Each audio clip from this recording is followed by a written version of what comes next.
Si Kakot arestuan ni ti kaso a sexual assault. Naaresto ng mga otoridad ang isang lalaki na tinaguri ang top 10 most wanted person municipal level sa kasong 2 bilang ng rape through sexual assault sa barangay Oco, Pilar Abra.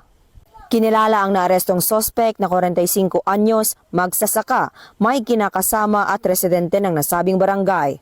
Ayon sa ulat, nahuli siya sa bisa ng warrant of arrest na inisyu ni Honorable German F. Ballesteros, presiding judge ng RTC Branch 1 Bangged Abra, kaugnay ng kasong 2 bilang ng rape through sexual assault na kung saan may nirekomendang piyansang nagkakahalaga umano ng 200,000 piso sa bawat bilang ng kaso.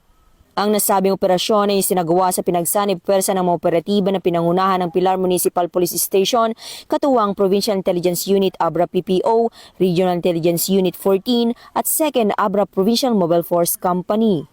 Kasalukuyan nang nasa kustodiya ng Pilar Municipal Police Station ang sospek para sa kaukulang dokumentasyon at wastong disposisyon bago i-turn over sa korte.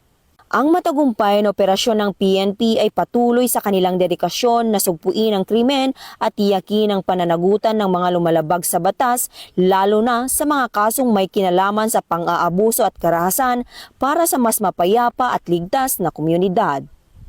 Mula dito sa Abra Police Provincial Office, ako po ang inyong Police News Network Correspondent, Patrolwoman Maria Ella Garcia, alagad ng batas, tagataguyod ng balitang pulis. Bagong PNP para sa bagong Pilipinas, serbisyong mabilis, tapat at nararamdaman.